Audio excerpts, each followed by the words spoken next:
Juga kalau Anda belum subscribe, ayo ikut channel ini supaya kita terus mengikuti arus Roh Kudus lewat saat teduh bersama yang kita cintai. Kami memuji dan menyembah-Mu, kami rasakan suasana surgawi ada di sekeliling kami. Sekalipun kami tidak melihatnya, kami tahu bahwa malaikat-Mu ada di sekeliling kami. Saat kami memuji dan meninggikan-Mu, Tuhan bertata di atas pujian umat-Nya. Tuhan, ingatkan kami bahwa bumi ini bukanlah rumah kami selamanya. Ingatkan kami agar kami beroleh hati yang bijaksana. Bahwa suatu saat nanti kelak kami akan ke sorga. Jangan biarkan kami lupa dan tenggelam dalam keseharian. Sampaikan sabda-Mu, beri kami visi yang sangat jauh, yang maha tinggi, agar hidup kami tidak bosan-bosannya mengikut Tuhan. Terima kasih Bapa. Sembunyikan hamba-Mu di balik salib-Mu. Di dalam nama Tuhan Yesus. Yang percaya katakan, amin. Puji Tuhan. Mari kita ambil Alkitab kita, dan mari kita bicara tentang sorga. Iya, kalau kita itu akan ke sorga suatu hari, jikalau kita sudah mengenal Yesus, kita punya hidup yang kekal, kita tidak akan binasa. Lalu mengapa kita kok nggak pernah membicarakan soal sorga? Sekali-kali perlu, untuk mengingatkan kita bahwa rumah atau dunia di mana kita tinggal sekarang ini, bukanlah kekekalan. Supaya kita tidak pernah lengah. Jangan satu hari pun hidup kita itu menjauh dari Kristus. Karena hidup ini memang adalah ujian, ada banyak pencobaan. Tapi upah pahala kita itu besar bersama dengan Tuhan di sorganya yang mulia. Mari bicara tentang sorga. Yesaya pasal 26 ayat 1-4. Ini adalah sebuah nyanyian puji-pujian karena kelepasan dan penghakiman yang diberikan Allah. Tapi di dalamnya tersirat sedikit preview. Sorga itu seperti apa sih? Ada prophetic utterance atau ada kata-kata yang sifatnya profetik sekali, memberi kita bocoran-bocoran, gambaran-gambaran tidak jelas sekali, meskipun samar-samar cukup untuk kita hari ini. Saya bacakan dulu ayat 1. Pada waktu itu nyanyian ini akan dinyanyikan di tanah Yehuda. Pada kita ada kota yang kuat untuk keselamatan kita. Tuhan telah memasang tembok dan benteng. Bukalah pintu-pintu gerbang supaya masuk bangsa yang benar dan yang tetap setia. Yang hatinya teguh, kau jagai dengan damai sejahtera, sebab kepadamulah ia percaya. Percayalah kepada Tuhan selama-lamanya, sebab Tuhan Allah adalah gunung batu yang kekal. Yesaya ini adalah nubuatan bermata dua. Bicara tentang penggenapan janji hari ini, tapi juga bicara tentang sesuatu yang sifatnya masih di depan. Tahukah bahwa Alkitab mencatat dan berisi nubuatan tentang apa yang terjadi setelah Yesus datang kembali? Ada berbagai macam detil-detil yang mungkin kalau kita baca Alkitab sekilas saja kita tidak menangkap. Nanti ada kerajaan 1000 tahun, ada Yerusalem yang baru, nanti ada langit yang baru, bumi yang baru di kitab Wahyu. Udah, lain kali aja saya detil-detilnya jelaskan ya. Dan nanti kalau ada kesempatan, jika Tuhan kehendaki, suatu saat nanti saya kupas lebih dalam lagi apa kata Alkitab tentang sorga. Tapi for now, sekarang cukup little glimpses, atau cukup sekedar mengintip sedikit-sedikit saja, asal membuat hati kita hari ini diteguhkan bahwa Tuhan itu belum selesai dengan hidup kita, dan bahwa hidup kita di dunia ini bukan selamanya. Jadi jangan cepat putus asa. Don't give up hope. Janganlah hidupmu tanpa pengharapan. Ayat 1, pada waktu itu. Nyanyian ini akan dinyanyikan di tanah Yehuda. Pada waktu apa? Pasal 26 ayat 1 juga bicara tentang setelah kedatangan Tuhan. Pada waktu itu adalah second coming of Jesus Christ. Nyanyian ini akan dinyanyikan di tanah Yehuda. Saya bisa bayangkan sorga suatu hari adalah tempat yang penuh dengan nyanyian. Sorga itu sangat musikal. Sorga itu suatu tempat yang nyata, bukan di bawah kaki ibu itu hanya kiasan atau ilustrasi tentang kasih seorang mama. Tapi sorga itu tempat yang sungguhan ada. Yesus Kristus berkata di Yohanes 14, nggak usah dibuka. Di rumah Bapakku ada banyak tempat tinggal. Jikalau tidak demikian, tentunya aku sudah memberitahu kepadamu. Aku akan pergi ke situ. Tuhan sedang memprediksikan atau menubuatkan bahwa Tuhan Yesus akan naik ke sorga segera. tentunya setelah kematian dan kebangkitannya. Dan Tuhan berkata, aku ke sana untuk mempersiapkan tempat itu bagimu, supaya di mana aku berada, kamu pun ada di sana. Lalu tidak lama berikutnya Tuhan melanjutkan dengan berkata, akulah jalan, kebenaran dan hidup, tak seorang pun dapat datang kepada Bapa di sorga, kecuali melalui saya. Ini adalah kata-katanya Tuhan Yesus sendiri. Jikalau tidak ada, tentunya aku mengatakan kepadamu, sorga itu sungguhan ada. Dalam bahasa Inggrisnya, in my father's house are many mansions. Di rumah Bapakku ada banyak istana. Wow. Jadi bukan khayalan atau imajinasi belaka. Ketika ada orang Kristen yang berkata, sorga itu rumahnya besar-besar, karena itu Alkitabiah. Pada waktu itu nyanyian ini akan dinyanyikan di tanah Yehuda. Pada kita ada kota yang kuat untuk keselamatan kita. Tuhan telah memasang tembok dan benteng. Berhenti di situ. Disinggung di sini sebuah kota. Sedangkan semua kota-kota atau peradaban modern ini dari zaman purbakala dulu, kota pertama dibangun itu bisa jadi oleh Kain, anak Adam sang pembunuh. Atau pokoknya di zaman purbakala itu kota-kota baru bermunculan setelah manusia jatuh. Bagaimana bisa di ayat ini dikatakan pada kita ada kota yang kuat? Setahu saya, itu sudah pengetahuan umum. Setiap kota itu berdosa di mata Allah. Bukan hanya kota-kota dosa seperti Las Vegas, zaman dulu Sodom dan Gomora. Setiap kota itu diisi orang berdosa, jadi pasti berlumuran dosa. Kota-kota itu peradaban yang dicipta manusia. Yang manusia sudah jatuh dalam dosa bisa cipta apa? Semua yang diciptakannya juga dari dosanya. Jadi ini bukan kota di bumi.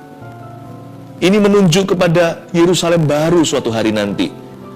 Dan tentunya ini juga nubuatan tentang sorga suatu hari kelak. Pada kita ada kota yang kuat untuk keselamatan kita. Berarti kota ini adalah untuk orang-orang yang sudah diselamatkan oleh darah Yesus. Mana lagi kalau bukan sorganya yang baka. Pada kita ada kota yang kuat untuk keselamatan kita. Tuhan telah memasang tembok dan benteng. Di kota itu nggak ada pencuri, nggak ada perampok, tidak ada perzinahan, tidak ada dosa lagi. Tuhan memasang tembok terhadap iblis, benteng terhadap dosa. Kota yang amannya 100%, tidak ada pencuri, pikiran jahat pun tiada. Kata sumpah serapah, semua sudah dijauhkan dari lidah bibir penduduknya. Ini bukan kota sembarangan. Ini bukan kota peradaban di bumi. Ini adalah kota peradaban di dalam sorga.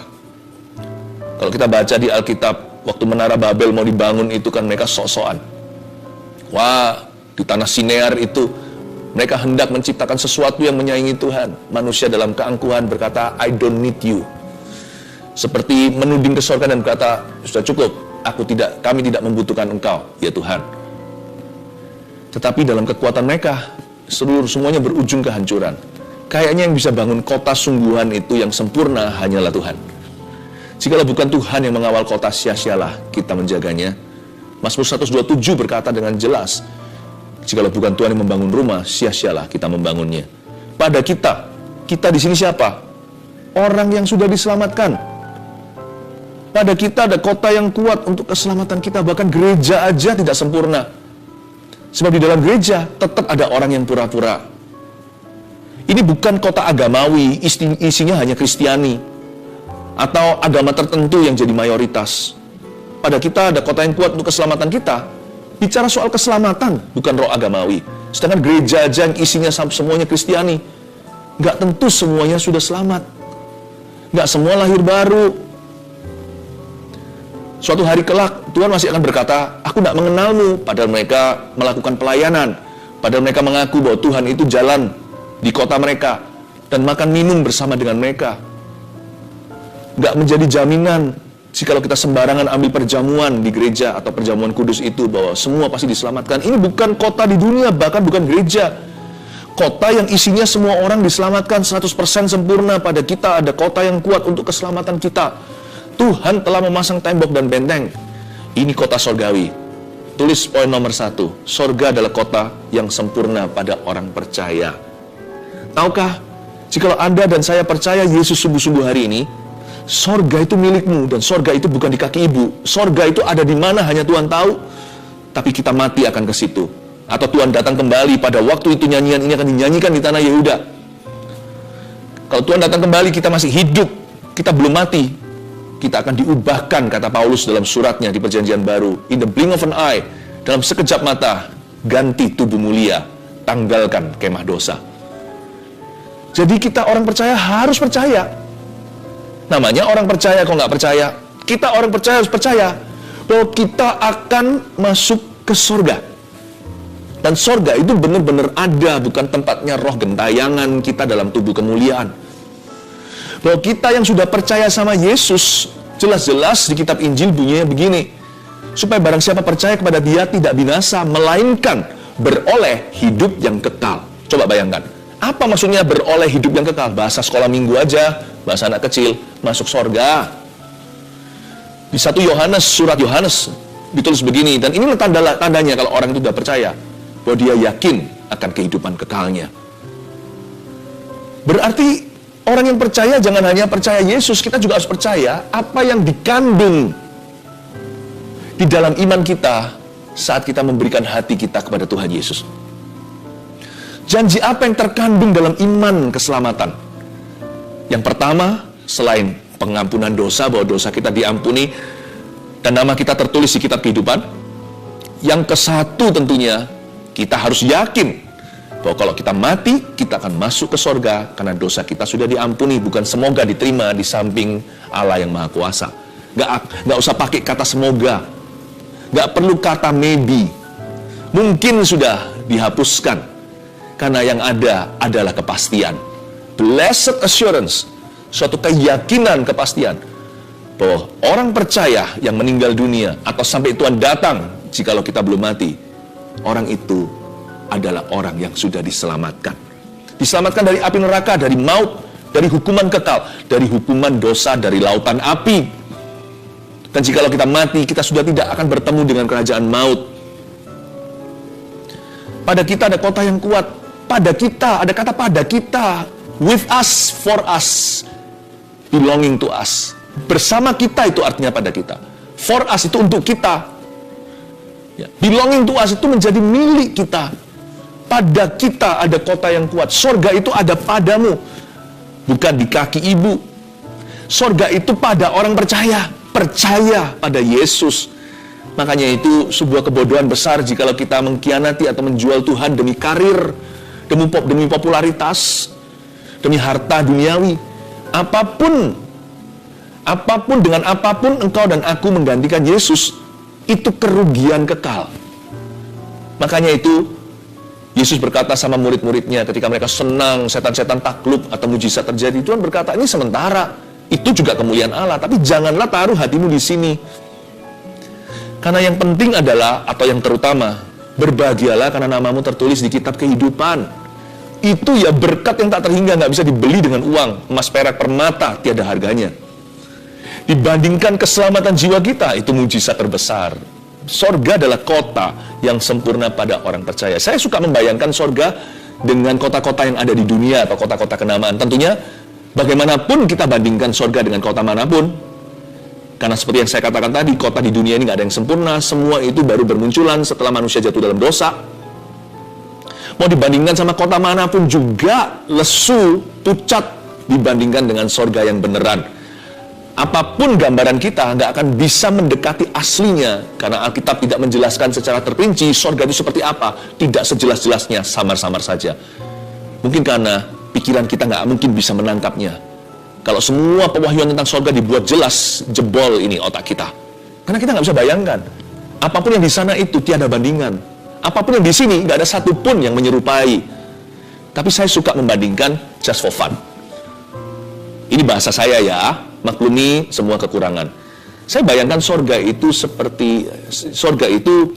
amannya seperti Swiss, romantisnya seperti Paris, bersihnya itu kayak Osaka, Jepang sana, indah alamnya aduhai seperti Kanada. Tapi semua yang saya sebutkan tadi, bahkan lebih dari itu semuanya pucat lesu dibandingkan sesungguhnya. Kalau saya bisa bayangkan gitu, saya nggak terlalu keberatan sih kalau rumah saya nggak terlalu bagus di dunia ini. Mobil saya nggak seberapa. Harta benda bukan gimana.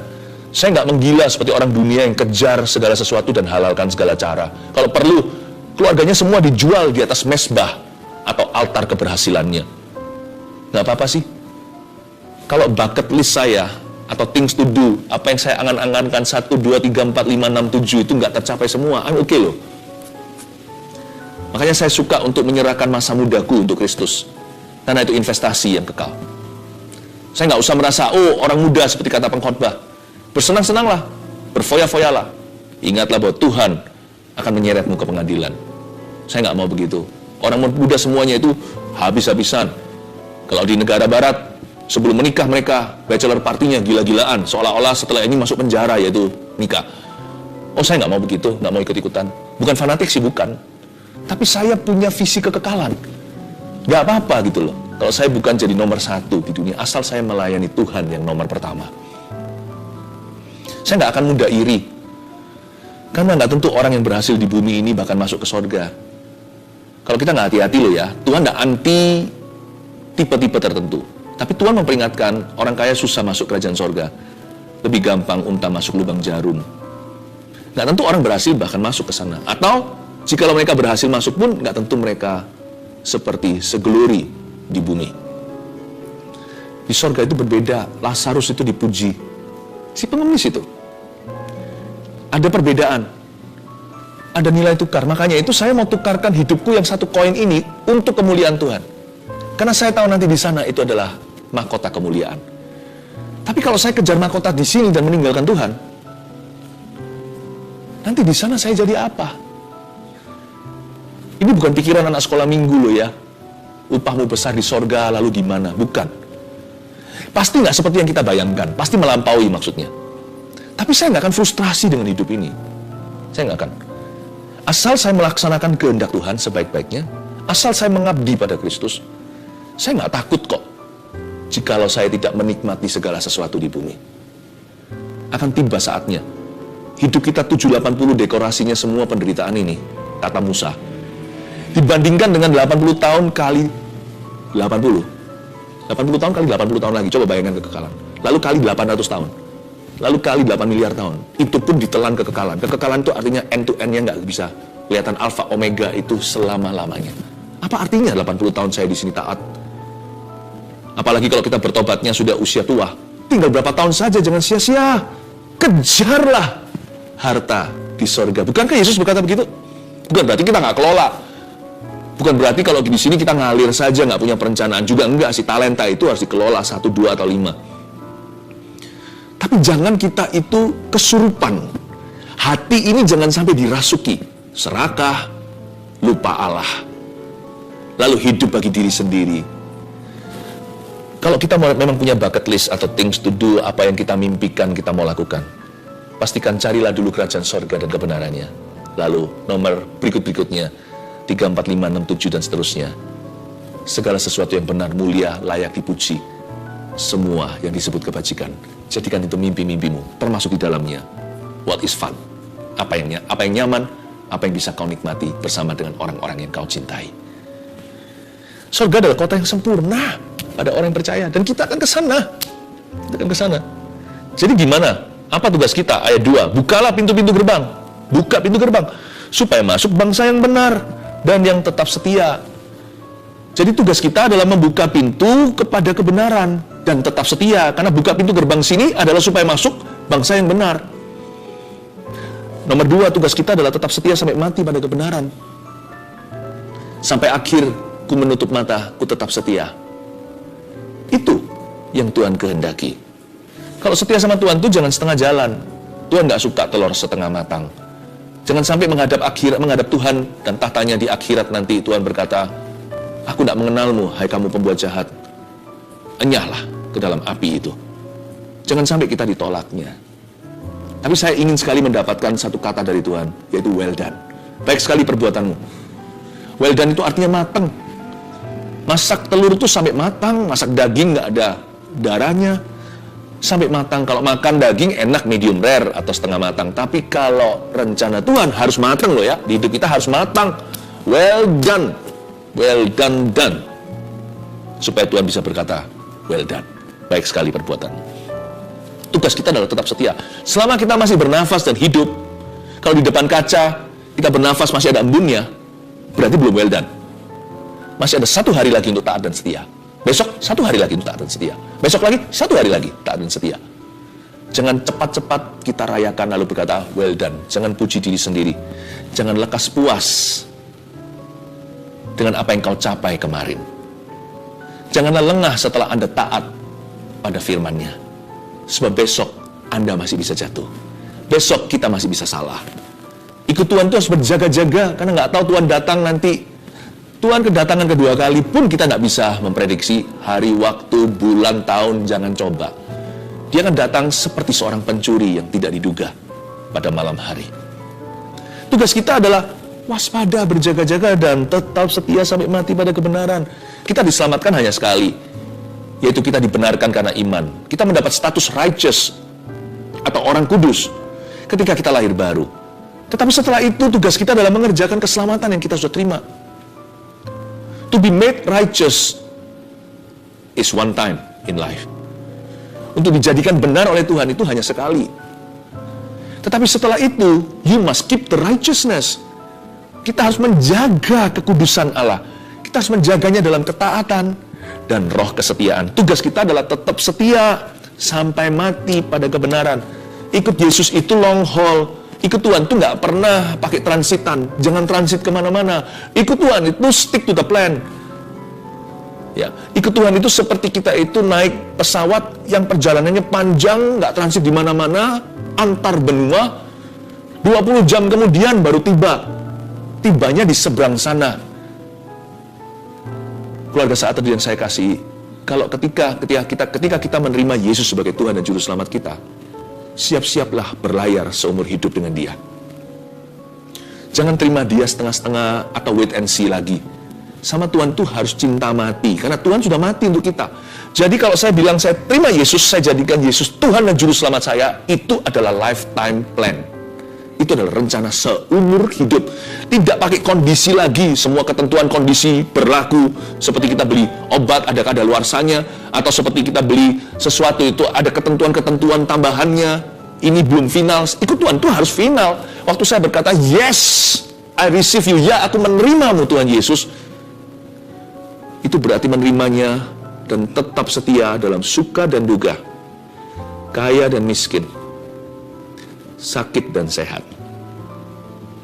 Mau badai taufan, mau damai. Apapun yang terjadi di hidupku atau yang tidak terjadi, kemanakah aku dapat pergi menjauhi rohmu Tuhan? Kata Petrus juga sama kan? Ketika 400 orang di Galilea meninggalkan Yesus karena pengajarannya terlalu keras, Yesus tanya sama Petrus dan 11 rasul yang lain, kalian gak mau tinggalkan saya sekalian? Lalu Petrus menyeletuk dan berkata, betul sekali cetusannya. Itu adalah pernyataan imannya. Dia berkata, Tuhan, Engkaulah yang pegang firman kebenaran. Kepada siapa kami harus pergi? Kalau Engkau berkata, tidakkah kalian mau pergi sekalian? Kami ini loh mau pergi kemana? Kami ini sudah menjadi milik-Mu. Engkau Tuhan kami, Guru dan Juru Selamat. Kami harus lari kemana? Pergi ke siapa? Itu pewahyuan dahsyat luar biasa. You hold the word of life. Engkaulah yang memegang kata-kata kehidupan. Firman-Mu itu hidupku. Dan Engkaulah jalan kebenaran. Bahkan Engkaulah hidupku. Aku mau lari kemana? Pergi ke siapa kalau bukan ujung-ujungnya selalu kembali padamu. Ikut Tuhan itu setia sampai mati. Gak ada Kristen kadaluarsa. Kalau bisa kadaluarsa berarti dari awal bukan Kristen sudah. Kalau ada expiry date-nya, dari sejak pertama itu sudah salah terima. Itu berarti tidak terima Yesus. Itu berarti kita main terima-terimaan. Karena yang kita harapkan, karena yang kita terima bukan Yesus, tapi kita ada maunya. Kalau kita menyerahkan jiwa kita pada Tuhan karena kita mengaku bahwa Tuhan telah menebus kita dengan darah, sekarang kita miliknya. That's it. Sudah, berarti Anda sudah menjadi miliknya. Dan itu sah. Kemana kita bisa pergi? Pergi menjauhi rohnya. Tugas kita kan hanyalah setia sampai mati. Buka pintu gerbang supaya masuk bangsa yang benar. dan yang tetap setia. Sorga diisi dengan orang-orang yang begini. Orang-orang yang cinta mati sama Tuhan. Orang-orang yang, gua mau kemana kalau nggak ke Yesus Kristus? Saya mau kemana? Sorga diisi dengan orang-orang gitu. Bukan orang-orang yang ngaku aku Kristen, tapi orang-orang yang menaruh Yesus di dalam hati dan jiwanya. Udah, nggak bisa kemana-mana. Sorga isinya gitu. Buka pintu gerbang supaya masuk ke sorga orang-orang yang demikian. They who have been made righteous and who have kept their righteousness. Orang-orang yang telah dibuat benar atau dibenarkan oleh Tuhan karena iman mereka kepada Yesus. Dan orang-orang yang menjagai righteousness atau kebenaran itu dengan segenap hatinya. Bukan berarti orang-orang ini nggak pernah salah, nggak pernah dosa, bukan. Tapi orang-orang ini berjuang untuk tetap setia. Dan Tuhan hargai itu sebagai mahkota. Ayat 3, yang hatinya teguh, kau jagai dengan damai sejahtera, sebab kepadamulah ia percaya. Ini loh cara menjaganya. Yang hatinya teguh di sini bahasa Inggrisnya, whose mind is stayed on you. Bagus ya. Yaitu yang pikirannya, kalau Inggrisnya pakai kata pikiran, Indonesianya hati, saling melengkapi. Yang hatinya teguh, baru kau jagai dengan damai sejahtera. Caranya gimana kita menjaga kebenaran dan menjaga damai sekalian? Caranya adalah hati kita mesti teguh. Bahasa Inggrisnya, pikiran kita harus kerasan pada Tuhan. The mind is stayed on Christ. The mind is staying with Christ. Pikirannya itu loh, tertuju pada Kristus dan tinggal dalam Tuhan. Gak lari ke kiri kanan. Orang yang begitu, kau jagai dengan damai sejahtera. Kata damai sejahtera di sini dalam bahasa Inggrisnya, perfect peace. Bukan hanya damai sejahtera, saling melengkapi bahasa Indonesianya. Sebenarnya kata damai sejahtera itu lengkap loh. Damai itu semua orang bisa rasa. Waduh, damai aku, enak ya pemandangannya, kita pergi ke pegunungan, rasa damai. Atau di tengah lautan lagi mancing gitu, berapa orang merasakan kedamaian. Tapi hanya Tuhan yang bisa provide atau bisa menyediakan damai plus sejahtera. Damai sejahtera ini artinya perfect peace-nya. Damainya itu sempurna. Itu hanya bagi orang yang pikirannya kerasan sama Tuhan, yang tinggal bersama Tuhan. Itu hanya bagi orang yang hatinya teguh pada Yesus Kristus dan tidak goyah. Sebab kepadamulah ia percaya. Rugi kan? Jadi anak Tuhan tapi nggak punya damai sejahtera. Makanya itu nomor 3. Kalau kita tahu kita itu mau ke sorga suatu hari, apapun yang terjadi jangan sekarang dikalkulasi. Nomor 3, milikilah damai sejahtera yang sempurna sekarang juga. Rugilah, suatu hari ke sorga. Worst come to worst, skenario terburuk, kita masuk sorga. Itu skenario terburuk loh. Apapun terjadi, mau di sini kita kecolongan sesuatu atau teledor, saya nggak meremehkan ketaatan lalu bagi orang-orang yang suka mempermainkan Tuhan dan gampangnya berkata sekali selamat terus selamat. Saya juga nggak mau entertain di idea, saya juga tidak mau kompori orang-orang yang berkata, oh nggak bisa, kamu mau masuk surga harus performa, mau masuk ke surga harus sempurna. Orang seperti itu juga tidak menghargai kasih karunia. Dia lupa dia siapa. Mana bisa kita masuk ke sana itu karena kesempurnaan kita. Coba, siapa berani angkat tangan? Sana layak masuk surga.